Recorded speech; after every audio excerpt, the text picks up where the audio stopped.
Welcome to the CoinOp-Cowboys, the podcast where four guys explore the absurdities of everyday life, sharing our entertaining experience and insights on a variety of topics. Hello, CoinOp-ians. This week, Steven talks about trick-or-treating for about 30 minutes.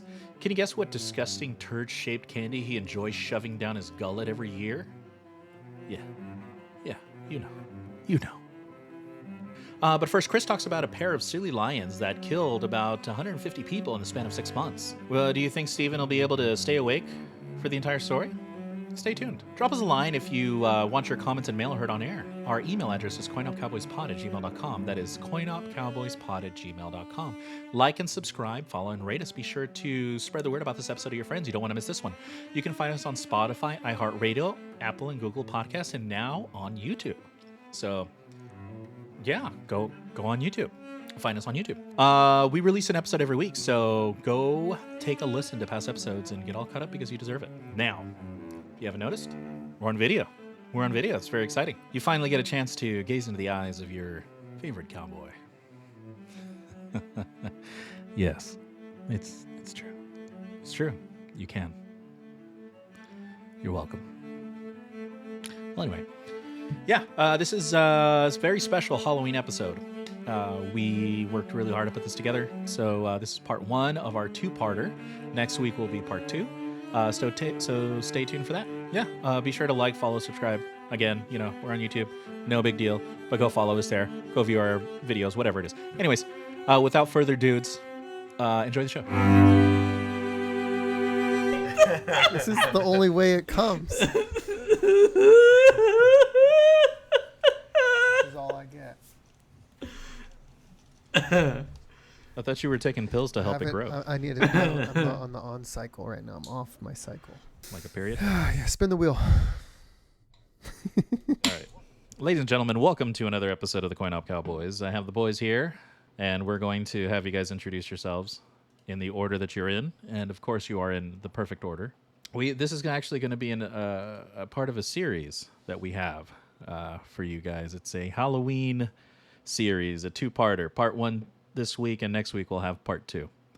So all the guys have been working hard, gathering their whatever scary stuff. Yeah, some would say multi-word some would say topics. Some people are still working on it. Clickety clack, Chris over there. Well, I thought I heard Angel clickety clacking, and he's like, "Oh no, it's my topic today is masks." Yeah, I don't understand what kind of typing you would need when you just type one word. I think that should be done by now. What is the difference between a Halloween mask and the mask we put on every day? Yeah. It's funny that you said, like, hey, you guys weren't doing anything all day. Like, why couldn't we be here at 9 o'clock on the dot? And I realized what I thought was going to be like an easy Sunday afternoon of like watching football. I feel like my children have been go all day and upset and grumpy and fighting each other.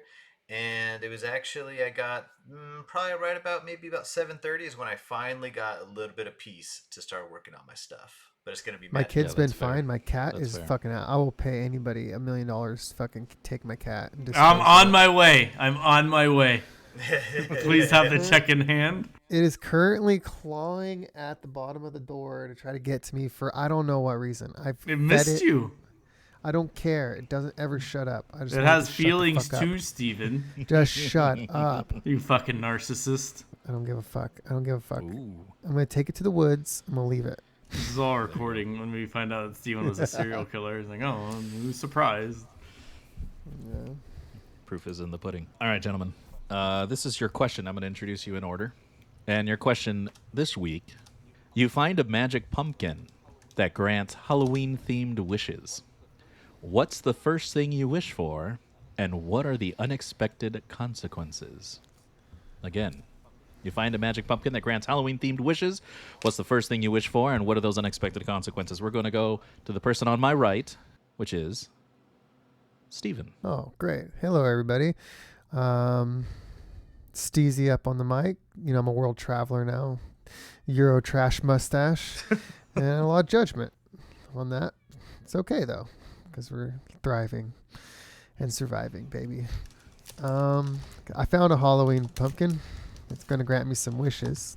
How many wishes do I get? Doesn't matter. It's my first wish, right? One. One wish You get 3 wishes, but what's your first one? that nobody else in this podcast gets any wishes. Damn. But what's the consequences of that? It doesn't come true. Yeah, what are the consequences? That you guys all live miserably for the rest of your lives because I denied you of your wishes while I live high on the hill with all my riches, laughing at you. Wow, Steven's a dick. How's that for Halloween narcissism, Ryan? Boom. All right, Stephen, thank you so much for your dick wish. Next, let's have Chris. What up, cowboys and CoinOp-ians? We got a special pumpkin Still thinking about style it. episode for you tonight. So, okay. if I found that said magical pumpkin, the one thing that I think would be cool is for the skeletons to rise. Skeletons to rise in the aspect of my relatives. They come back to life, and they come and visit me. They say, Chris, mi amor, how are things going? And with hugs and laughters, and we get to talk and converse. But see, the downside is, once they have been risen, they have nothing else to do. So they decide to stay at my house, and they decide to poke fun at my lifestyles, and say, what is this fantasy football thing? And kind of just start to become more of a pain, or nagging, or like, Chris, when are you going to grow up? And then I have to go to therapy, but then there's like skeleton therapy, and it just spirals down from there. And they call you a disappointment. Yes. Wow. I'm not upset, Chris. That turned out really good. I'm just disappointed. All that potential. Very cool. All right, thank you, Chris. Next up, we have Ryan. What up, CoinOp-ians? It's your favorite cowboy here, Ryan. Also a world traveler, but I didn't come back like a piece of Euro trash. I came back prim and proper. You sound like you're from London.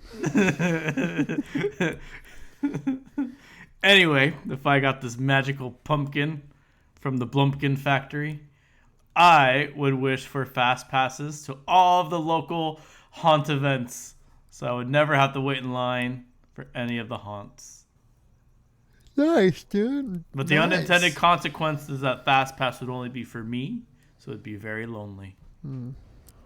I'll go with you. Oh, But you don't get the fast pass, Okay. only I get the fast pass. So I'd go to the fast pass to see you in line, and then go again in the fast pass and see you still in line. So Ryan, have you ever seen? So the fast passes are fantastic out in the world. Have you ever seen a situation where 90% of the populace also got the fast pass, No. and then you're all in the fast pass line together, and it's going just as slow. Where did you encounter this? The Queen Mary. I was with you. The fast pass took about 2 hours to get on through the maze. It was horrible. That's miserable. How long was the general line? 2 hours? A little bit longer, but still. Yeah, we did like maybe two mazes. I paid for the fast pass for the amusement park we went to in Europe, and it was fantastic. Yeah. Just walk straight on. It was a beautiful thing. Here, been to 2 minute Six waits. Flags. Went to Six Flags once when there was like a slight drizzle and there was nobody there. Oh yeah. And I literally did Goliath like 6 times in a row. And I was like, Nice. it sounds nice. The unintended consequence is it's not as fun after like the 3rd time. Like you're just like, oh, woo. And it starts to catch up. You need some downtime in between Yeah, you all, need the, like all the a thrills. few weeks. no, I actually went to the Halloween Horror Nights, and even with the fast pass, the unlimited fast pass, it was still quite a wait. At a certain point in the night, they stopped general admission in some of the mazes, and just to get into the Chucky one was like 45 With the minutes. fast pass, Yeah. way overselling it. Number one, that one's expensive as fuck. So how are so many people going to this thing? How are so many people doing everything? To be fair, at a certain point in the night, I think it was like after 11, you can upgrade at a discount the regular admission to front of the line passes. So I think that's what caused the congestion. I've seen TikToks of Universal this year, and it looks absolutely miserable. I will say it was fun because we got there early enough and we did a lot of the mazes. It was a good time. My favorite one was the Chucky one. That was pretty These things good. just don't scare me anymore. Not like they will, like a good maze will scare me, but not at like Universal because the sheer amount of people that are there going through the maze. It's just a continual line of people. There's no unique terror in any of it. You're just like, oh, okay. There's strength in numbers. You see all the scares that pop out. They can't focus on you. It's boring. The good ones segment you into your group, and then they space it out versus just throwing a conga line through the goddamn thing. Fucking conga line. I would disagree with Steven. When I met my wife, I found out that she was a huge fan of The Walking Dead, which I never watched the show. I'm not really a big horror person to begin with anyways. I mean, I'll get in line for Disney movies, but whatever. So I say, hey, we should go to Universal Studios. We go there. We do the one where you get on the shuttle and they drive you to the back lot and they let you off. Just like there's like 20 of you, and then they just drive away. They just leave you in the middle of a dirt lot, and you're kind of like, all right. So we all kind of just start walking in different directions. And as you're walking through, guys come out of the woods with chainsaws and start chasing everyone individually. Oh, that's right. And it was utterly terrifying. You could like feel the exhaust coming off it, and I was like, okay, there's not a blade on there, but it makes me think there is. Yeah, it was horrible. You did the 17th door with us, right, Chris? I did. Yeah. The 17th door. I was the 18th person. I did it like 3 times. And then eventually got to the point I was like, I'm done with this fucking shit. I got out before they started drowning people. Oh my god. Yeah, I was gonna say they were definitely like pushing the line of what a haunted house could be. You say they started drowning people? Yeah, the last year they did it where we didn't do it. They put you into a tunnel. And remember, did you do the year where they like electrified the floor in a tunnel? What? Like they put you in a tunnel and they said like just go as fast as you can, and if you went too slow, like the floor would like shock you. Dang. Ow, ow, ow, ow. Yeah. So then, like the last year, I guess they put you in that tunnel, but then they filled it with water, and it like would literally like get there, like up to your head. Oh dang! So like all your clothes are wet and everything. Yeah. You're just. I hope you don't have your cell phone with you. Yeah, one of the guys we were with was talking about it. He's like, I've done the 17th door like twice or 3 times. And I was like, wow, I've heard they torture you. And he's like, yeah, they do. It's amazing. And I'm Whoa. like, okay. That sounds a bit masochistic. People want that shit. A little excited about that. My favorite time we did it, the last time we did it, they had one room where they put everybody into like an electric chair. So it was like a bunch of electric chairs that circled the entire room. So you like fit like 6-7 people in it. And you had buttons on your chair. So you would like push a button like number 4, like whoever was sitting in chair number 4. And they say, all right, who do you guys want to get shocked? Vote for that person. And everybody voted. Everybody voted for the same person. It was my brother.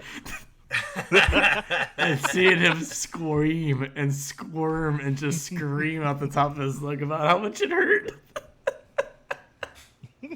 He said it. He had a mark on his like thigh for like a week. Oh my god. All right, well, I'll round it out real quick. My wish is to have vampire powers. Damn it, I vampire kind of thought about that. However, That's a good one. can't take it back. Do you glow in the sunshine? Sparkle in the sunshine? Yeah, I sparkle in the sunshine. I have all the good benefits of being a vampire. However, I can only turn into a fruit bat and develop an insatiable craving for bananas. Ooh. So that sucks. And that rounds out the questions. Thank you so much for your contributions on pumpkin wishes. All right, let's bring up the picker Man, wheel. how many bananas would be too many bananas in 1 week? In 1 week? Yeah.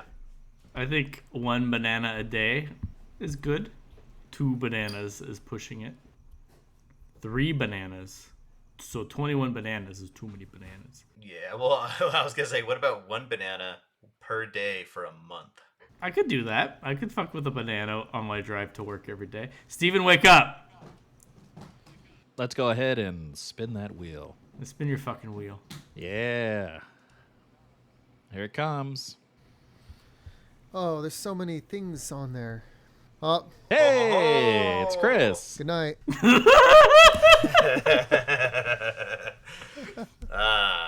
All right. Chris, what did you bring for our lovely CoinOp-ians this A week? special Halloween episode.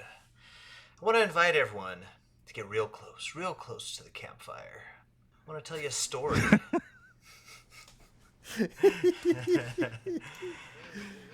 Okay, I'm here. Present. It was 3 a.m. We had 3 guys in the valley below. My dad and I, we got dropped off at the road at the top of the hill, and we started pushing our way down. We said, hey, We're going to find the elk. We're going to push him down to the rest of the team. So as we're going, we didn't really see much action that morning. It's maybe 9:30 in the morning. And as we're walking down, we're not too worried about being silent because we're the noise, we're the sound. But I noticed I would take a few steps, and then I heard the faint step stop. And you guys ever get that feeling of someone following you?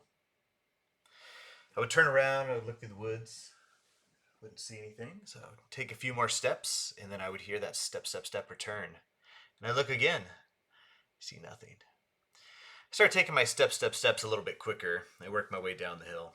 So we're hunting through the rest of the afternoon. At about 2 p.m., we're going around the other side of the hill. And I see an elk. I fire. Success. We got it. I go down there. We start field dressing that elk. And we cut it up in about 5 portions. There's 3 of us. And we start hiking them up the hill. So I took a bag. My dad took a bag. Our other friend took a bag. We all got to the top of the hill. And then before I got to the top, my dad went down, got the 4th one. And so I said, okay, let me put this pack down, put the rifle down, stretch for a moment. I'm going to go down there. We're going to get the last one. Now, you see, it's about 8 o'clock at night now. And so I head down the hill. I get about halfway down the hill and I realize that I left my rifle at the top. So I was like, well, and as I'm getting closer, I start hearing growling in the bushes. And I come across the elk, and the last bag of meat is in the tree, so I'm trying to untie it, and I start hearing movement and growling. And I cut the rope real quick, and I just grab the bag, and I book it up the hill, and I must get about 30 yards up the hill before I just hear ripping and tearing and all kinds of carnivorous activities. It was frightening. But you know what it reminded me of? The time the Cowboys went to Kenya. Do you guys remember that moment? Let me bring it all back. Kenya? What the fuck you talking about? Yeah, what? Kenya. You talking about, Willis? Can you explain more? Can I have some more? Kenya, Africa. See, Lieutenant Colonel John Henry Patterson arrives in Kenya to oversee the Uganda Railway through the darkest part of Africa.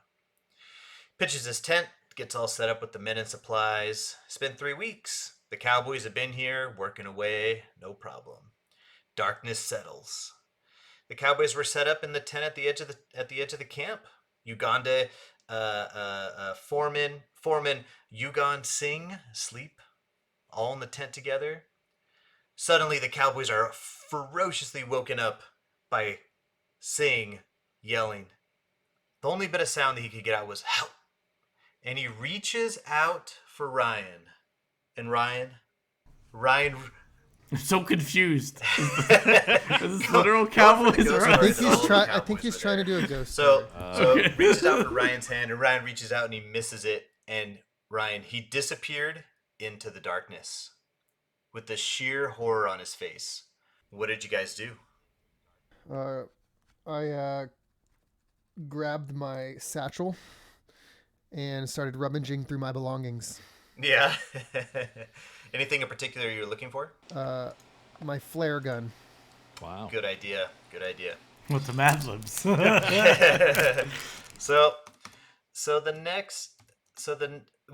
Would you say you guys were all a little surprised, scared, terrified? Maybe I was a tad? horny. So I'm dead.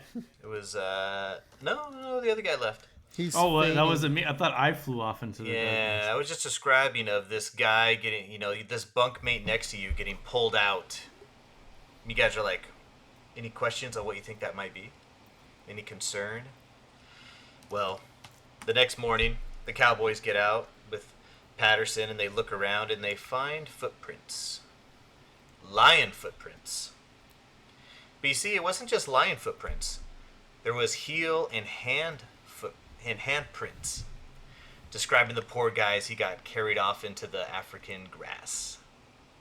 So the Cowboys and Patterson, we follow the trail, and we realize that there would be small portions of blood, and then there would be these larger pools of blood, and then small portions and large portions. Well, we realized that lion, when it had pulled that poor man out, it would stop periodically and it would proceed to lick his skin until the skin was raw enough that it would allow him to get to the muscle underneath. Oh. It was a dreadful habit of licking his prey to get to that tissue. After several miles, they found Singh, or what was left of him. Muscle and pieces and bone everywhere, but his head was there with a look of sheer horror on his face. Why was just his head left amongst the carnage? It was a gruesome sight. But you see, the footprints showed that it wasn't just one lion, but it was actually two. And they had great excitement in pulling apart their preferred pieces. It was later found that several other workers had disappeared over the past few days. But you know, I think Singh went down as the first officially recognized victims of the two lions that would be known as the Savo man-eaters, the Ghost and the Darkness. Have you heard of them? Is this a real story? You think I would talk about non-real stories on the CoinOp Cowboys? Chris only speaks the truth. That's true. Only the truth. I'm Thank sorry. you, Ryan. I'm sorry for questioning you. So I'm lost. that was the intro to this horrific story that I'm getting ready to tell you. Anything concern you about the intro so far, Stephen? I was at a campfire and I was looking for my flare gun. And I don't know what happened after that. So what I was going for, instead of just Chris rummaging off this long-winded tale, I thought I would bring you guys into it and say, hey, imagine if you were in this story and this item happened, how would you react to that? What are your thoughts? How would you sound? That's kind of what I'm going for, but I can always just read the whole story too. So either or. And it was 1898, so they may or may not have had flare guns at that point, but I liked your go on it. I'm sure they had flare guns in 1898.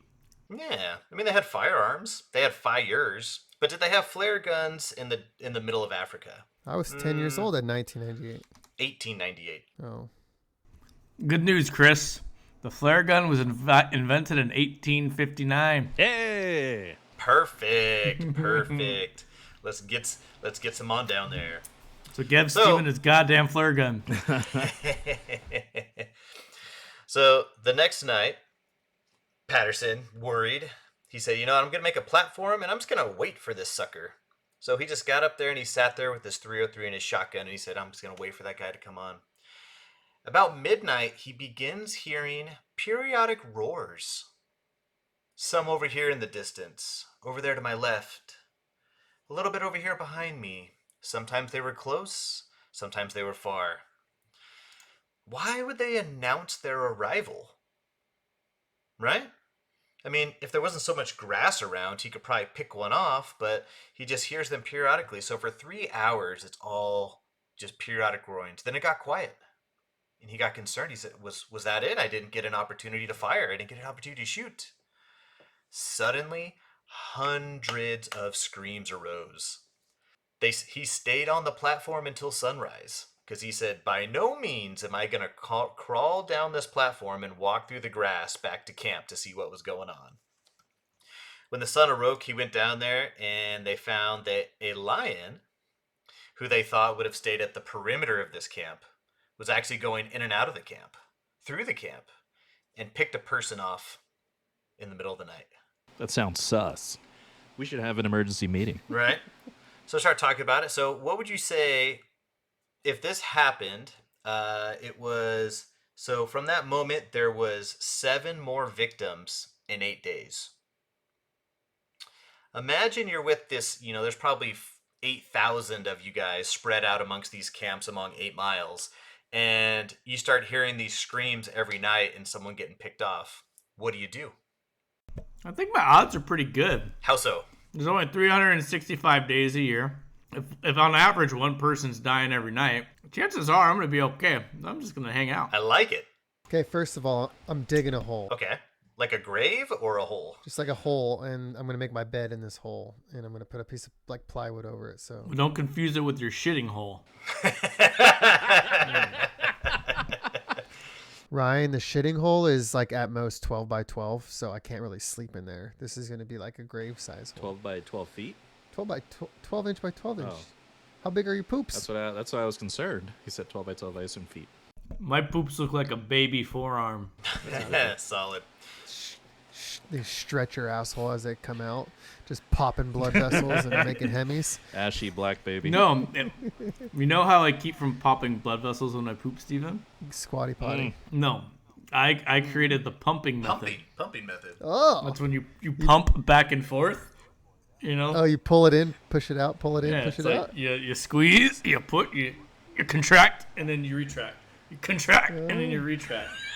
So you're squeezing it out. Solid. It's like when you're going for the toothpaste, like the end of the toothpaste Yeah. tube, and it does it, and you're trying to get it out, and then like right as you release your thumb to put it on the toothpaste, it like sucks it back in real quick, and you push it back out. God. Now, Ryan, I really like your answer because I started thinking about that too. It's like, okay, 8,000 people. I mean, 1 out of 8,000 a night. Odds are not too bad, right? I mean, wouldn't want to be that poor soul. So, but would it be enough for you to continuously work day in and day out if people were getting picked off? Do you think there'd be like a psychological effect? Probably. I mean, there's multiple camps, 8,000 people. How big are the camps? Probably like 3,000. I think they had like a main camp of 4,000, and then they had like 2 or 3 smaller ones that broke up the rest.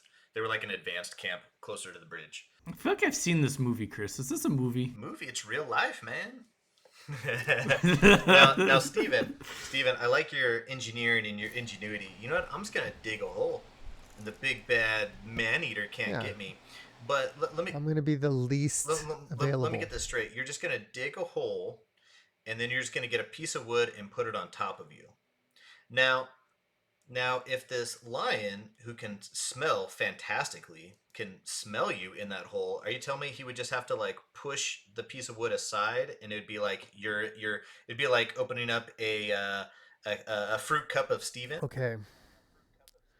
So you said that everybody is sleeping out by a campfire. Well, everyone's in tents, so you have like a tent that would house like 10 people. So there's a bunch of little tents, and it's also Africa, so it's really hot during the day. So at night, I mean, I think underground that may be a little bit cooler, but it was just like a tent where they can get some, kind of maybe a taller tent so you can get some circulation through the top. I think he froze. Oh, Steven froze. All right. Well, he's going to have to just circle back, I guess. Oh, there he goes. So they realized over the next week that where they thought the lion was going to stay mostly at the perimeter, he was starting to walk through the camp in the middle of the night. And he said to the point where the lion must have walked past hundreds, if not 1,000 people before picking his victim and pulling him out of his tent. And he would just run out into the grass, and you would never hear or see from that man again. And then the next morning, they would go look for him, and they would find him. That lion would drag him a few miles before it ate him. Were there any commonalities between the lion's victims, making it more likely to get selected by the lion? It's funny you say that because it was. Would you say it's insightful? It was. I would say a little bit. You know, it was like, let's take Colonel Patterson for example. He figured the lions were just looking for an easy opportunity. And Colonel Patterson, he didn't even sleep in a tent. He had like a kind of like a single wooden house, like a 1-room house thing. I mean, it's probably we're not talking about a nowadays home, but it's definitely better than a tent. And he said he was in there with the medic, and they were talking, and they heard some noise outside, and they lucked out, and they saw that the lion had walked right past his house, right past his door. And they looked at the footprints, and they looked around, and they're like, what? When did this happen? We've been in here for 30 minutes. Is it sometime in this last 30 minutes? And so they kind of inspected the exterior of the house and didn't see it. So he went back in, slept that night. And when he woke up in the morning, there were lion footprints on his footprints in the morning. So it almost gave him the impression he felt like he was being stalked a little bit. So another thing I thought about is, I mean, you guys have been camping, right? When you go camping, you just walk to a dirt spot and you just pitch a tent, right? Yeah. Have you ever thought about, I don't know, building something around the tent? Like a moat? Like a protective barrier? Yeah, like a moat. A moat's an idea. So in this situation, do you think it would be enough to get the idea to bring a moat? But they're cats. They can swim. I would build I would dig a ditch surrounding my home, but I would put spiky sticks through it and then cover it in foliage. So if the lion attempted to enter my tent, then he would just fall in Wait. and impale himself. There you go. Wait, so Chris, everybody else is intense, but the jaguar or whatever's hunting me is gonna bother with the piece of wood. He could. I mean but see the point was Tents are there so was much easier. one of the items that we just talked about while you were getting your internet together was one of the lions. It walked past hundreds, if not 1,000 people before it picked somebody to pull out and go devour. And Ryan asked a question about, hey, like, was there certain workers that were more susceptible? Was the lions being picky? And they think, if anything, it was so randomized that maybe they would find you in the hole, maybe they wouldn't. But the trick is, you would never know. You know what? If that's the case, then I guess I'm just gonna enjoy each day to the fullest, not knowing if at night I'm gonna get chewed up by a big tiger. Yeah, there you go. Well, so we were talking about Ryan's idea of a moat. So one of the ideas they came up with is they created this thing called a boma.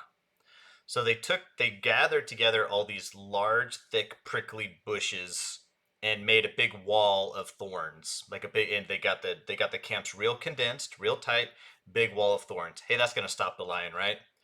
When they did that, the next night there was 2 people that got taken.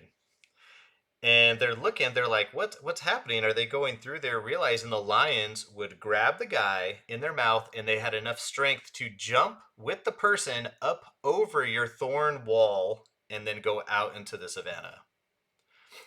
So this happened for 2.5 months of nightly visitation.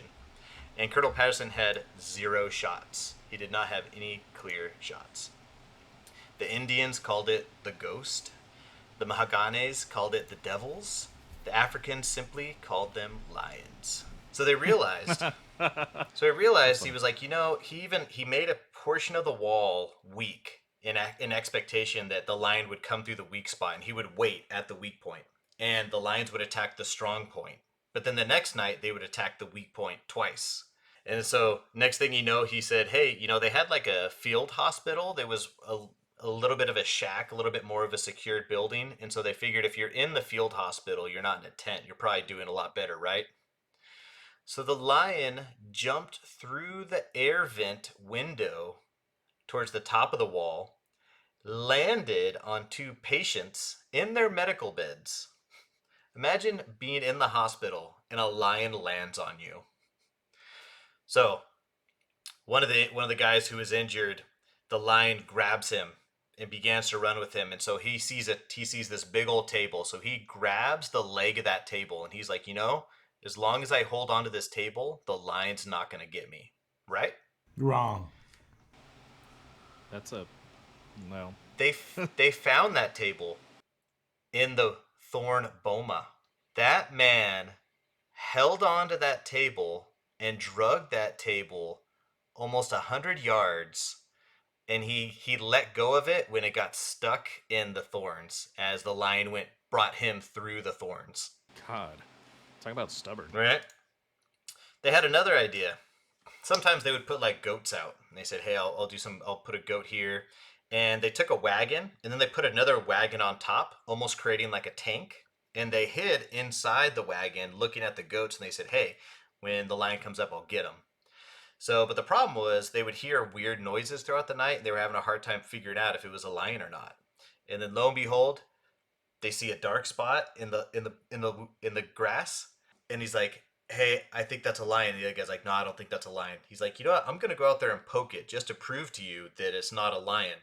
At that moment, the lion jumps. They freak out. They fire. Bullets going.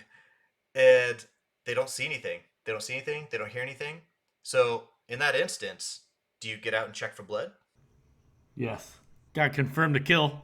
Hell no. Those guys waited until the morning to get out. And they found no blood.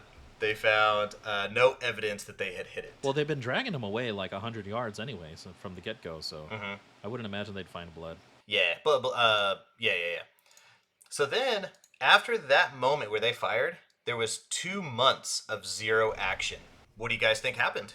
They scared it away. Right? Just need some good old-fashioned gunfire, right? All you really need to do is collect other lion piss and then circle your encampment with lion piss, and then that lion will believe another lion has that part of its lion territory. Ooh, I like that. That's a great idea, Would Ryan. you call it? Would you Where say can we get- it's insightful? I would say so. Why are all your solutions having to do with the restroom? Everything's poo or pee. Everybody poops. Everybody poops. That's true. But but Ryan, where can we get some lion pee? A lion. Well, You get it. after 2 months of nothing happening, the attacks resumed with ferocity. There was roaring. They were roaring to acknowledge that they were coming, and they were still pulling people out. And the morale of the camp got so bad, they just thought they were doomed. When they would hear the roars, they would say, "Beware, the devils are coming." The guy, Patterson, has been working on this issue for 10 months. Instead of building the bridge, he's been working on the lion issue and has had basically no luck. Over 1,000 workers left because they said, F that, I'm not going to deal with it. So they had another idea. Do you guys think there'd be a way to trap a lion? Yeah. My ditch was spiky wood. Ditch was explain it in more detail for the you CoinOp-ians dig the out there. ditch. I explained this like 5 minutes ago. You dig the ditch surrounding the campground, and you put like spears inside of it, and then you cover it with leaves, and then the lion walks over it. And Do you put any kind of like bait out there? Steven. Put Steven in his hole. Perfect. There you go. Well, so they came up with the idea of a giant box. You know, like a big box, and there's like a swing arm, so there's like one wall will lift up, and you put a stick there, and then when the lion gets inside, you pull the stick and it closes shut. Yep. So they did that. So they put in the back of the box, there was like another room with a bunch of it was just like big slots. So there was openings to like stick your hand through. But they put 4 guys in there, and they said, "Hey, you wait in there. Well, when he closes it, the lion is in a cage. You just got to shoot it, right?" So they hear the trap get set, and they hear this ferocious roaring of this lion as he is freaking out in there. And Patterson, he's kind of off to the side, and he's like looking. He's like, "Oh yeah, we're about to have lion." But he's like, "Why are there no gunshots? I just hear this lion freaking out, and there's no gunshots." Suddenly, a shot goes off, and another, and another, and another, and one of them hits Patterson's tree stand. And he's like, "What is going on?" Well, those guys were so frightened being in the back of this cage that with this ferocious lion, that they just kind of freaked out and fired. And one of them happened to hit the mechanism that closed the gate, which happened to open the door and allow the lion to run free. God damn it. You had one job. There was one where Patterson was trying to stalk it during the day. It was he found it feasting on a donkey. And so he lifts his rifle. And right as he lifts his rifle, the lion turns and makes the eye contact with them. He pulls the trigger. Click. The gun does not go off. The lion starts growling and stands up. And at that moment, the guys who are with him start coming over, and the lion takes off. So there was another one where he was hiding in a tree, and he had a little goat down there that they had been tracking, or that they had for bait. And as he's sitting there, he heard a twig snap. He's looking around, and he feels something on the back of his head. An owl had landed on his head because he was not moving at all. So then the lion freaked out. The owl flies away. And then as he's waiting, he hears another twig snap. And he looks. He's looking with his eyes, and he sees a lion coming up on him. And he suddenly turns, and he fires. And he hears the lion roar, and he fires 3 more times. And the lion roars and thrashes, and it takes off. And he's like, "Okay, I think I got him this time." So in the morning, they went out there, and they found one dead lion. How long do you think the lion was? How long? 100 feet. How long? From nose to tail. He's going to be 12 feet long. Pretty close. 9 feet 8 inches. They brought him back. They were so excited. No word for 10 days. And then him and his buddy were waiting in another location. Same thing. They hear the lion coming up, and they fire at it. And he thinks he hit it, but it ran off. And the next night, it pulls someone out of the camp, but it doesn't eat them. it decides to drag them back and forth through the grass and just spread them as far as the eye can see through the grass. Almost as a, hey man, we're playing with fire now. So, but he hit it twice. There, he's waiting another moment. He baits them in with a goat, and he sees it and he fires again and he hits it another 2 times. And so in the morning they're out there tracking it and they find it in a thorn bush, and it starts growling and freaking out. And he's like, "Oh, I think its back leg is broken." Well, right as he lifts his gun, it charges at him. He fires. It takes the hit. It kneels down. It gets up. It keeps going. He fires again. Hits, kneels down, gets up, gets closer to him. He fires 3 more shots. The gun is now empty, and the lion is still coming at him. So he reaches for the gun that his gun bearer had, but his gun bearer was up in the tree. So he takes off running for the tree, and the lion lunges at him. He gets on the tree, starts climbing. The lion starts climbing up the tree below him, and he climbs up to his gun bearer, grabs the gun, turns, fires, finishes it off. At long last, he had taken down the lions of Savos, and he said he was personally aware of 135 fatalities. But they're projecting it could be somewhere upwards of 300 people in 12 months. That was the real life story of the Ghost in the Darkness. Is that a movie? I'm pretty sure I've seen this movie. They did make it a movie. Who is in it? That's nuts. You know what it reminded me of? The inside of your eyelids? No. There was this story that I read about, I want to say, just like Pearl Harbor or something, and like when they sunk like a naval ship. Oh, yeah. And all the sailors were out in the water.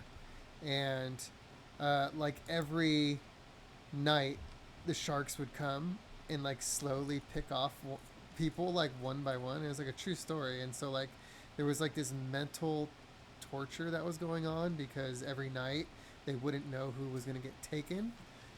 And it was just like days, maybe like weeks that they're out there floating in the ocean. People were just like going like mentally. I don't know. I got to look that up. You've heard about that? Yep. No, I've totally heard of that story. They said that was one of the worst shark attacks in history. It was something along the lines of like 80% of the survivors ended up getting picked off by the sharks over the course of a few weeks. Must have been an old story because like you think that there would be like a retrieval crew that would come by at some point. Yeah, I think it was maybe like World War II.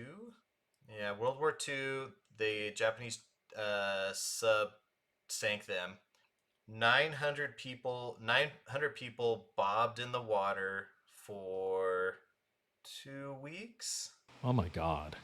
And well, it'll probably take here we go. Oh snap. It says right here of the original there was 11, it was a 1,200 man crew. Only 317 remained. Estimates of the number who died from shark attacks range up to 150 people. Oh, wow. Yeah. Yeah, because there was also other ways of death too. This camp should have just hired Idris Elba. There you go. I saw him. Wait, he Idris had a Elba? movie where he fought a lion. Idris Elba. That guy? Yeah. That's good. Oh. There you go, Ryan. It was a movie. It's that guy. That's Val Kilmer and Val Kilmer. Yeah. Kirk Douglas. Sounds right. But yeah, fantastic movie. Super sketchy, based on a true story. Yeah. So why was this lion super smart? It's just it's one of those things where mankind thinks that they kind of have a grip on nature, and nature just kind of comes the other way. Like in India, they had tiger problems for years, and I think the root of it was a tiger was a sacred animal back there, so you don't kill tigers. So you just kind of let the tigers roam rampant, and when someone would die, they wouldn't bury them. They would just like throw them in the river so they would float down. So the tiger just over time developed a taste for mankind, and then when they realized they were real easy pickings, they said, "Hey, if I get closer to these towns, I can just pick people off." And I think that's what the lions did. Oh. Yeah, the 2 lions, the hides were sold to the Chicago Museum, and so they're actually there today. But they say that the Chicago Museum didn't they didn't take care of them, and they let them dry. So when you get there, they actually look a lot smaller than they actually were. I've been to the Chicago Museum. Did you see the lions? Probably. I saw a big T-Rex. Pseudo T-Rex is there. It's huge. Ridiculous. All right, Chris. Thank you so much. That was and very interesting. I never saw the movie. I'm gonna have to check it out now. And very scary. Can you imagine being chased down by lions? Yikes! Yeah. Whoa! Look at that. Yeah, you would love it. It's I feel like I have that periodically because when I go hunting, I feel like I know there's dangerous animals out there, but I'm like, oh, I got my rifle, I got this, and then to just see that these lions ran circles around the guy with the rifle all these years, or for 12 months he struggled to deal with it. I was like, man, that just sounds terrible. I know what. Oh, I remember what they sounded like. They were like, oh. I was about to say, get closer to the mic. I did. Damn it, Steven. I did not. It sounded like that. I think Right? there's one thing if my buddy gets taken out by a lion, but it's another thing if it happens in the middle of the night and I make eye contact with him as he gets drug out, and the fact that I find out that they lick his skin until it opens up that he can actually eat their meats and stuff. I was like, that's quite a way to go. All right, Chris. Thank you so much for your segment. What were we gonna say, Steven? I think he was just clapping his butt cheeks. Nothing. I was clapping my butt cheeks in ruckus applause. All right, spin your fucking wheel, Angel. Here we go. All right, let's see who's next. Here we go. And Who's it gonna be? See, I thought we were doing like a D&D session at first, Chris. Hey, it's Steven. Yeah. hey, it's Steven. Steven's all excited right. now. That's all my time cool. to shine. Oh, okay. Look at that. Such a dickhead, rolling his eyes and shit, leaving. I didn't know what 'cause was you going weren't here. on during Chris's segment. left. I was like very lost. No, he said we're sitting around a campfire. You hear a noise in the woods. What do? I'm like, all right, I'm fucking playing D&D now. So I'm gonna reach into my satchel and look for a flare gun. He's like, well, it's 1998. Flare gun. All right. Well, what do I? I applaud your effort, Stephen. When I noticed that, I was like, oh, I think it's going too far in that direction. So I was like, oh, I'll just start reading. Oh yeah, great setup, Chris. Okay. All right. I'm just gonna start this off. It's Halloween. This is the Halloween podcast, so we're gonna go right into the Halloween segment. I had a better segment planned, but I found out last minute that we're doing Halloween stuff, so I scrapped a very sexual, steamy, romantic segment. Well, that I had Halloween's the planned same time and every put a year, lot of, Steven, so it really shouldn't have ChatGPT snuck up into. on you. Solid. Solid. It shouldn't be so surprising. Wait. So Stephen, first off, can I check my satchel? Yes, you can check your satchel. Also, we're pre-recording this like way before Halloween, so a little breaking the fourth Well, wall. Angel promised this will air before Halloween. Anyway, So if you're hearing okay, this guys. afterwards, please email coinopcowboys@gmail.com and call Angel a fucking liar. It should be airing October 23rd. Well, there you go. Bookmark Right that there. for history. But it's October. It is October right now. All right.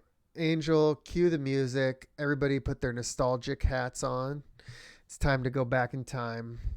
It's Halloween, and the sun is starting to set. Your pizza, it's been delivered. You and your family are sitting down to eat. As you finish, you throw on your mask, grab your pillowcase, and set forth into the night. Can you guys hear me? Yes. Okay. Just got weirdly quiet without Angel's fan. white noise in the Angel's background. fan, yeah. Oh my god. Holy shit. The sound My is bad. so quiet without his fucking fan. It's so peaceful right now. I thought you guys disconnected. I'll turn it off. Anyways, your pizza had been delivered. You and your family are sitting down to eat. You quickly finish. You throw on your mask, grab your pillowcase, and set forth into the night. You and your friends are on a mission to collect as much candy as you possibly can. From house to house, you scurry, trick or treat, and smell my feet. Candy is filling your sack to the very brim. Sack. You can hardly carry the massive bag of sugary treasure. The night is winding down, and the porch lights are slowly starting to turn off. You say goodbye to your crew, and you go back to your house. You get home, and your parents ask you, how'd it go? And you say, great, as you run off to your bedroom. You spill the candy all over your bed, and you dive right in like you're Scrooge McDuck in the DuckTales intro, you know? swimming through your candy. Halloween was a success, and you made out like a bandit. All right. That was my typical Halloween as a kid. I remember always getting Dominoes and, going trick-or-treating with friends to all the different neighborhoods back when you could actually do that. It's a little different now, but was that typical for you guys growing up? Actually, before that, Steven, I am having the worst. What is that when you're like, hey, I've been here before. I've heard Deja this before. vu. Deja vu. I am having the worst deja vu right now because have you made that Scrooge McDuck diving into Halloween candy joke before? Because No. I remember that explicitly that I've heard you make that joke. I just do such a good job at like transporting your guys' minds back in time to when you were kids. It felt like deja vu. It's that chat GPT. That's gotta be it. That was not. This is the first week in like 3 weeks I didn't use ChatGPT to help me. Hey! write. What the fuck? No, I write. What I usually do is like I write out what I want to say, and then I go to ChatGPT and I'm like, "Can you help me like with my grammar, or like to help spice it up?" And then it pumps out some shit that sounds like total garbage, and I'm like, I would never talk like that, but I borrow some stuff, adjectives, thesaurus, Nice. That was wet, Ryan. Yeah. Did that kind of sound like how you guys did Halloween growing up, or did you No. guys do it differently? Mine was I want to that. hear. Mine was like that, but it was a little different because Yucca Valley were so spread out that you couldn't really walk house to house. You had to your parents would drive you to a small neighborhood of like 7 houses, and you would walk to those 7 houses. Then you'd have to get in the car and go to the next large segment, but we'd eventually come back to pizza and dive into our Scrooge. I grew up in a typical suburban, hellscape where there was just so many different neighborhoods that you could go into, and at that time every neighborhood gave out candy. There was no weirdness to it all. You could go anywhere and knock on any door. What about you, Ryan? Pretty much, except we had the target neighborhoods, the rich neighborhoods that would give out the full size candy bars. So that was the target. We'll get to that later on. But yeah, I remember like starting at like 8:00 in like middle school and whatnot, and then all of a sudden, kids started trick or treating at 5 in the afternoon. Like, what the fuck's going on here? Well, the time change would get you. So, like, I remember like 5:30, the sun was starting to set, but like, my mom would, we got to eat dinner first. You guys can't do whatever. And so we would get out around 6:30 when it was actually dark. But yeah, you want to get a good start on it, man. You got to fill up that pillowcase. Did you guys trick or treat with pillowcases? What was your move when you encountered the house with the bowl? What would you do, Steven? I don't remember too many of those situations back when I was a kid. A lot of the houses had like very excited adults handing out candy. I think maybe I came across a couple bowls, and I think I did it honestly. I wasn't a dick. I would do like a. I had morals at one point in my life. You do like a half grab, a half handful grab. It's like, oh, let's take a little bit. Boom, good to go. On to the next one. Yeah, you definitely didn't just take one. It says, please take one. Or whatever. Yeah, I would take like a little handful, but I wouldn't dump the bowl in. Ryan, I know you did. I did not. I was a good, honest boy. What about you, Angel? How did you do Halloween growing up? Was that a thing? No, actually. We did Halloween once. I dressed as a vampire and walked around my neighborhood. And just the next year, no, because something about it being super demonic. I don't know. My parents. You didn't do like the you didn't do like the church parking lot trick or treat. No. The Trunk or treats. No, it was not good. Like the second time I ever trick or treated was with my daughter. Do you feel like you missed out on your childhood a little bit by not trick or treating like the other kids? No, I mean I guess. Did you go to go to school and be like, damn, everybody has candy and shit. I want fucking shit. Yeah, I guess. I don't know. It was whatever to me, I guess. It was one of my favorite days of the years. All right, next part of this. So that's good. I like to know, how you guys grew up. I don't know about you guys. Well, I know about Angel now, but I would sort out all my candy. As soon as I got home, I'd dump it on the bed and start sorting it out and separate my favorites from like the other crap that I didn't want. Did you guys do it? Did you guys have a candy ritual? No, for sure. And I had my older brother. We'd start trading. Oh, trading. There you go. Yeah, I'd trade with my sisters. Some of them like the Laffy Taffies, and I was a Tootsie Roll guy. So, little tradesies. Dude, I wanted to get my hands on as many Butterfingers as possible. Oh, right. Did your parents take your candy away from you so you wouldn't eat all of it in one day? Yeah, kind of. Usually, like that night, they would let me eat a few of them, and then they would put it in a bowl on a really tall shelf that we'd have to ask Yeah, for. my mom would put it in her freaking closet, and like she would only like let us have like 10 pieces a day, and then eventually she would just throw away That's the bowl. still a lot of pieces of candy. Well, they're all like Yeah, bite size, it is. right? So but I knew they would take it away. So as you get older, you get a little bit smarter. So you're like, as soon as I get home, I'd be like sorting it out, and I'd like take my favorite stuff and like create a little like secret stash in my bedroom that they didn't know about, and then I'd give them the bowl. I'm like, okay, here's all my candy. Take it away from me. I'd still have my candy in there. So since they did that, I'd hide all my favorites, and that I wanted to get into this part of the segment, which is the favorites and least favorites of the Halloween candy. And I'll go through mine first, and I'll get to you guys. My number one all-time favorite, we'll go in reverse order. Number 5 is Junior Mints. Controversial. Those little tiny white box of How Junior old Mints. were you when you're trick-or-treating? 72? Controversial? Sounds terrible. You're listing your 5 top, right? Top 5. I looked forward. And Junior Mincer's number 5. Yes. Wow. Yikes. I love mint and chocolate together. It's just delicious. Okay, number 4 is Twix. Self-explanatory. Mm. Number 2 was the Reese's peanut butter cups, the small ones that you could only get on Halloween. Wait, Yeah. what was number 3? They skipped 3. Oh, that was number 3. Sorry. Number 2 was not a specific type of candy, but it was the full size ones. Because you get like one or two Yeah. full size like candy bars, and those are always better than any of the small ones. Fuck yeah.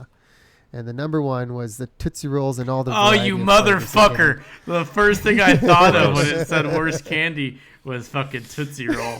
You fucking worst? boring ass motherfucker. You're so white. Okay, here's my least favorite then. We'll see how you think about this.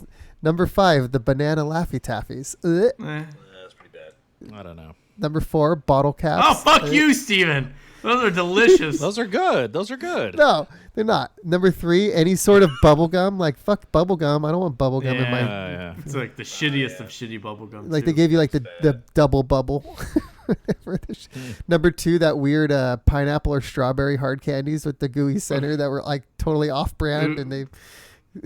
Who's giving that away at Halloween? I don't know. I would get those. And then number 1, dots. Ugh. Oh, the paper Dots. candy? No, dots are like those little gummies that are like just Oh, possibly yeah. hard to Chewy. chew, and they get Yeah. stuck in your teeth. They're not good. They're like old grandma candy. Yeah, but fuck you, bottle caps are amazing.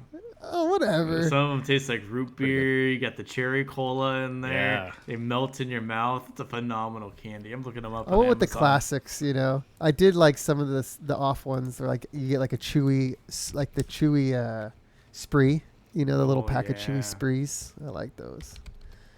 But that's a little more niche, right? I was on this website, and like they had all the Halloween candy ranked from like 30 down to 1. And their number 1 was M&M's. I just deleted that website. Ooh. Yeah, I mean, don't get me wrong. M&Ms are cool and all, but I think they would be like my number 11. What was your guys' like top 2 or 3? Bottle favorites? caps. We'll get. Oh, I can get Serial I can get a killer. box of 10 for $10 right now. I'm buying it. yeah. Set up. And you guys agree there's like a difference between Halloween candy and regular candy? Because Yeah. I feel like there's some candies that like were notorious for being in your. Well, in your like Halloween everything you candy. said, all the bad ones that you said, those only Mm-hmm. appear during Halloween. Yeah. Just like where this come from. Are you a fan of candy corn? No. I do like it. I like it. I like the texture. I like it too, actually. Thank you for No, that story, I- Steven. I have bottle caps coming on Tuesday. You just order some Yeah, I did. while we're Nice. talking? Yeah. Oh wow. Like, candy corn is good, but I feel like 4 or 5 pieces. After that, I think I'm good Yeah. without them. I could Or do how with about one. the little pumpkin that is like a candy corn? Yeah, same thing, right? Yeah. What are you guys' thoughts on Airheads versus Laffy Taffy? Oh, Airheads are way better than Laffy Taffy. Yeah. 100%. Yeah. I don't really like either. Wow. Airheads are Who pretty hurt you? bomb. Except that mystery flavor has been a mystery for like 20 years. It's only figured out by now. Yeah, like I think I don't like Sour Patch Kids. I don't Ah, like that's great. The long strings of ones. I don't like licorice. I didn't like Smarties. Oh, Like, I just remembered my all-time least favorite, Twizzler. The fucking and it's just disgusting. Twizzler What's wrong with you? It's just wax. There's no flavor to. Yeah. It's just fucking red wax, bro. I like really good. Twizzlers. licorice. Here, do you also want to eat fucking saltine crackers and drink fucking chicken broth for dinner? Sounds pretty good too. I mean, yeah, with clam chowder. Clam chowder's good, but it's not even the same. Yeah, with thing. saltines and Okay, beef broth. saltines as like a cracker to go in clam chowder. That's fine. Skittles. Least favorite. I hate Least favorite which is like the instant I'm tossing it. Tootsie Roll for sure.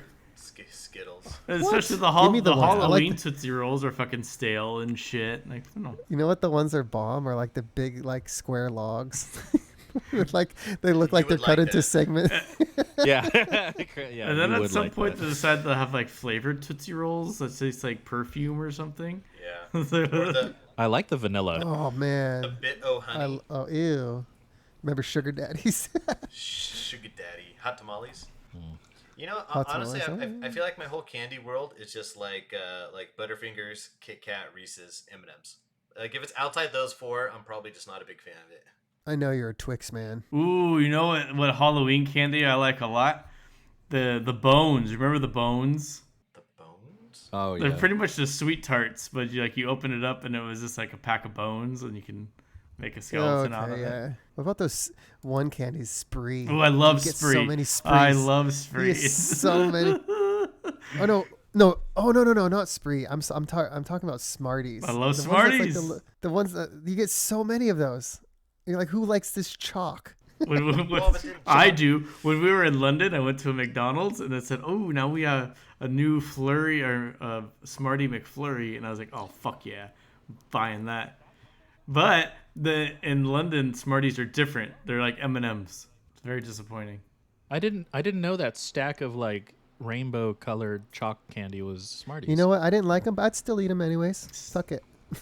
They're really good. Smarties are bomb, and I love untwisting the Smartie in a little plastic wrapper. Yeah. Yeah. Would you open up all your Starbursts to get the pink ones? Ooh, the pink one. Dum Dums. Dum Dums are bomb. Oh, Did it. gross! Those are the worst lollipops on planet Earth. Yeah, that's pretty bad. When Man, any of your friends at school grab the Smarties and smash them up and then like snort them through a straw? Oh, we do pixie sticks. Yikes! What the fuck are they doing in Yucca Valley, They're bro? learning. Hey, they're only a few years away from doing that for real. I would do pixie sticks. We would like snort pixie sticks. Oh, those are good. It's like the worst candy to give a child is just a tube of sugar. I did not like coconut candy, so like Almond Joy or I don't know what that red Almond Joy one was. called, Mounds. but Mounds, yeah. I only liked that as I got older. I feel like coconut was like an acquired taste as I got older. Because like Awesome. Mexican candies have a lot of like really good authentic coconut candies, like the red. There's like the white, pink, and green strip of coconut. That's really good. Bottle caps. Blech. Yeah. How do I share my screen? I'm going to show you these. Next to at the bottom with the arrow. Wait, so Angel, you never had these before? What? The red, white, and green coconut strips? I've never had that. I've never even seen Nope. that before. I grew up in the whitest area in San Diego, man. We didn't get any Mexican candy. Let's see. No. The only candy I liked was marzipan. Can you see this? Yeah. My that's screen good. now? Can you see Little my screen, strawberries. guys? Yeah. Has anyone? Yeah. Has No, anyone the strawberries are disgusting. That's why they're number Yeah. 45. Number And then 45. This is They're okay. this gum, the double bubble gum. Is why? Ugh. Yeah. It's gross. Dot. There's the There's dot. your shitty they have my junior mints. they have my junior Yeah, mints back piece of shit. Fucking idiot. 42. Hey, the double bubble was really good for learning how to blow. I like how you're on the worst list true. of candy, but under each one it's a buy now. Yeah. Oh man, I'm like a shit. I don't like. I love Musketeers and Paydays and Babe Ooh, Ruths. Crunch bars. Yeah, Those are bomb. Crunch. Crunch Crunch was is lame. not around anymore. What's up? You have to get them in like no, it's Crackles. Oh. Oh, yeah. No, the Crunch is still around some places. There's my bottle Yeah. caps, There's baby. bottle caps. Way caps. above your junior mints. Sweet tarts. I like sweet tarts. Ooh, caramel apple pops. Who doesn't like those? I just don't remember them as a Halloween candy. Yeah.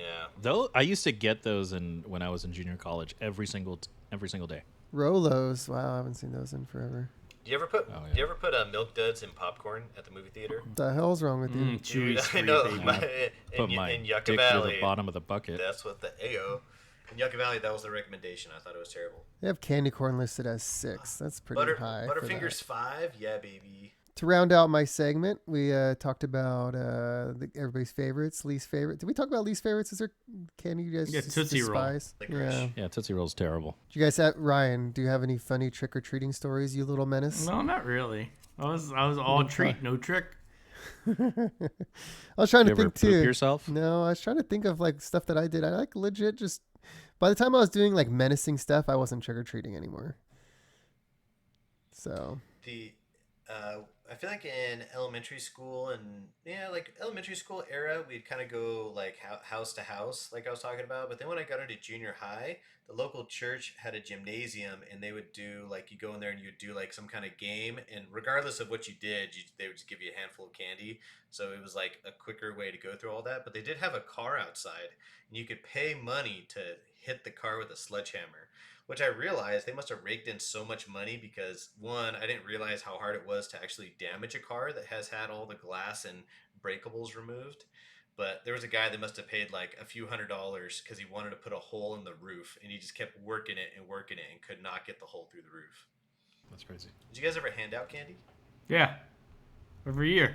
You monster. So how do you handle the handing out of candy? Do you have a lot of trick-or-treaters? No. last year we did it at in Laverne at my coworker's house, and it's just like a neighborhood that gets a fucking shit ton of, and they go through like thousands of dollars of candy every fucking Halloween. Jesus. So like I'm handing it out and they're getting mad at me. No, just like one piece per kid. It's like, okay, sorry. But like I would choose like the cuter kids. If I got older kids came by, I'd be like, get lost. You're too old. Nice. And then I'd tell them this. Jesus The Christ. double chin really made it. he squeezed his chin in. Well, I was trying to do a normal fart, but it wasn't coming out. But it's right there, so I had to like tuck in the chin and really get a good thrust down there. Hate it when that happens. Yeah. My boss lives like a half mile to a mile from me. He lives on a golf course, and he said when he first moved in, he bought like a bag of candy, and his neighbor's like, "Wait, you only bought one bag of candy?" He's like, "Well, yeah. I mean, how much candy are you gonna go through?" He went through 11 full-size bags of candy. Oh shit. Jesus. Yeah, and he said in his neighborhood, it's like the HOA like goes door to door and says, "Are you ready? Did you get all your candy like ahead of time to let you know to get it?" And they said it's just buck wild over there. So over here, I'm like, "Oh, hey, I told my wife, I got to get all this candy because we're going to have all these people." I think we had like 3 trick-or-treaters come by, and they were just my neighbors. Yeah, my house in Anaheim, we'd get like 2. Yeah, but so I'm guessing Huntington Beach, you're right there. You must be in a hot spot. No, last year I don't think we had any. Oh, Yeah. well, you are kind of nestled back there a little bit. Yeah. So like now, what my wife recommended was let's just go to Costco and get full-size candy bars and just leave a box of full-size candy bars on the front porch while we walk the neighborhood with our kids. Well, your house is also kind of like Everyone tucked was fine. away, so I could see people walking by and be like, It is. Yeah, I'm not going down there. I don't think I belong down there, and let's keep on going. Yeah, it's like a one-way in, one-way out. So The trick is to like start stocking up at Costco like around June, and you can get like a normally priced bag of candy. wouldn't your candy go bad by then? They don't like have Halloween. No. Who cares? You're giving it away for free. I'm not eating it. Who gives a fuck? How about no candy that doesn't contain nuts? Have you ever felt that obligation to only hand out? No, that type because of candy? every candy has a warning on the back of it that says processed in a facility that does nuts. Not my responsibility. You're trying to ruin Halloween just like everybody else is trying to ruin Halloween. Fuck those nut allergy bitches. Don't fucking trick or treat. Steven just wants to see the world burn. That's right. No, I want to preserve a fucking sacred holiday. Everybody wants to stop, and then people are just like, fine, you know what? I'm not going to do it. You know, because you know what? I have to fucking be conscious of nut allergy. Because you can't Just get not rid gonna of do it. nuts, we will all have no fun. Yeah. Yeah. Just imagine that kid that's running down to the ER because somehow he went to Steven's house to trick or treat. We already don't Bad have that many idea. trick or treaters because parents don't want to let their kids go trick or treating because they're so scared of them being like kidnapped. Yeah, that's true. People are freaking reclusive. my daycare asked for a candy donation, so I'm all excited to go get it. But they said not only can it be no nuts, but it has to be in a nut-free facility. How the fuck are you gonna So find that? Like, dude, it's hard to find. You have to find a bag that specifically says that on it. This was made in a nut-free facility. So one, anything Hershey's owned is not it. So you got to scrap Hershey's off the table. You're left with this bag of Dum Dums, bubble gum, and Smarties, and I'm like, this is terrible. And that's what I have to shovel off to daycare. Yikes. Well, it's a different world we live in.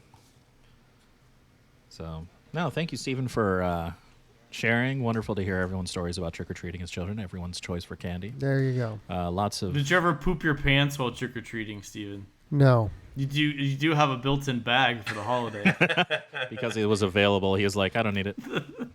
Right. You know, my parents told me later in life, they said, you know how we realized when to stop trick-or-treating? One of you would have to go to the bathroom. So whenever that would happen, we'd say, okay, we're done for the night. So now my brother and I would be like struggling.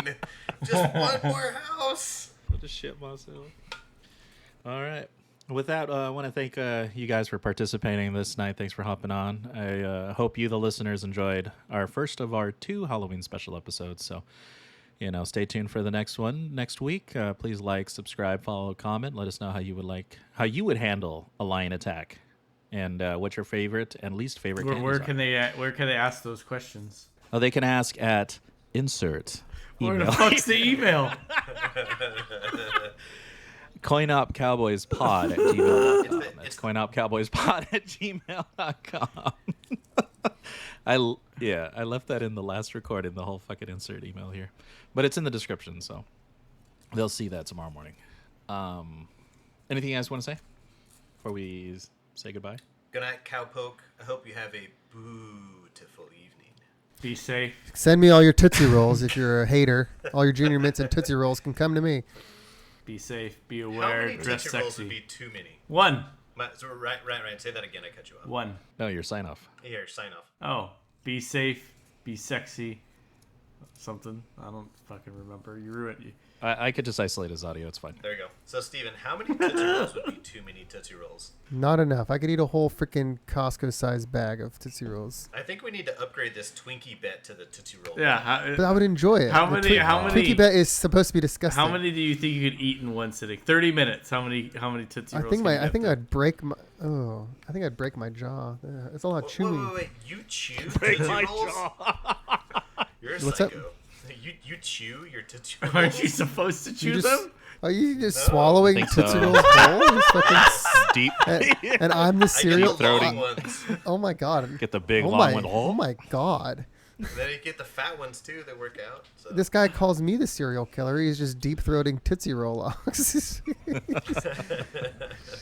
Enjoy them, Chris. Well, how many do you think you could finish in 30 minutes, Steven? I think that I could finish 50 fun-sized Tootsie Rolls. Really? Yeah. Does that seem little? doing that. Does it seem It little? seems like or- a lot to me. I think you'd cap out at 15. I don't know. November 1st, Steven. 50 is a People lot of wanna Tootsie know. Rolls. It's a lot of wasted calories, I'll tell you that. Aren't they like 1 calorie or something stupid like that? No, it's like 5 for 100 or something. 155. Jinx. for 6. Jeez, that doesn't seem. So it's like 26 calories each one. Yeah, it's more than you'd think. I would like to watch you eat 50 Tootsie Rolls in 30 minutes. Bet you would, you fucking nasty fuck. How many Tootsie Rolls is that per minute? It's like I was guessing like 1.5 per minute. That's so fast. Are we talking? What size are you After- thinking? I'm thinking fun That's size. like original size. Yeah. The fun size. original size, not the Yeah. micro ones, like the Like normal this small big. ones. Yeah, and they have like a little like Yeah. twisty Little at each end. twisty. Yeah, What do we got to do to set this up, Steven? I really want to. I don't know. Go to Target. I want to see you sit on a table with a bag of Tootsie Rolls and just start Next- eating for 30 minutes. Next podcast. Oh. Next podcast, we'll do it. All right, Steven, I just got the answer for you. Okay. Let me share the screen right here. So you said 50 of them, right? You ever wonder what 50 Tootsie Rolls looks like? So I went to, okay, can you see this screen? Let's see if I have the right one on. Yes. Nope, it's not that one. So if I go here, if If I go to this page, this one. Okay, so this is like the normal Tootsie Roll bag, right? Mm-hmm. Okay, that kind of Midgies. looks like it. So imagine that in front of you, Steven. It'd probably like rest in your hands like this, right? Okay. Can I unwrap all of them first, or is part of the eating You unwrapping? can unwrap them. I have zero issue with unwrapping. It's clearly it's just a chewing. But Steven, how many Tootsie Rolls do you think is in this bag? A bag that takes up about both of your hands. I'm gonna go with 15 ounces. I don't know. There's like 50 in there. There's 65. So you would basically be eating that whole container worth of Tootsie Rolls. Imagine Not a that problem. ball in your stomach. Not a problem. That iron stomach of yours. But dude, you'd Yikes. have the worst pooping problem after that. I would just take a laxative. It's a dangerous combination. You know what I would like to see y'all do? Take a Mentos and chug some soda. Don't do it. Don't do it. Makes you throw up. I don't know. Let's stick to the Tootsie Rolls here, Steven. Don't distract from your mission. Have you ever done the saltine cracker challenge? What's that? Oh, I beat it. I actually beat I it. beat it too. I did in high school. Yeah. Be very hydrated. What is the saltine Yeah. cracker? They said you can't finish like 6 in a minute or something like that. 6 squares or 6 packages? Six individual saltines. Because they're so salty and dry that it dries you out to the point you can't swallow them. Oh, interesting. I totally thought you were going to talk about the Sprite banana combination. What the fuck's a Sprite banana? I don't know, Ryan. Maybe you should try it. What the fuck's the issue with Sprite and a banana? It makes you throw up. What? No. Does it? YouTube Yes. it. No. YouTube it. But make sure you put the Tosh.0 episode. It was so good. No. Okay, we got to do that one live. Hey, it's me again, your favorite cowboy. Listen, I don't know what happened with that recording. We forgot to say goodbye again. Obviously, we did say our goodbyes, and then we started talking about other things, and that was fun. Be sure to check out our next Halloween episode next week. It's part 2. We talk about a lot of fun stuff heading into the Halloween season. So thank you so much for listening. Like, subscribe, comment, drop us a line, coinopcowboyspod@gmail.com, and we'll see you next time.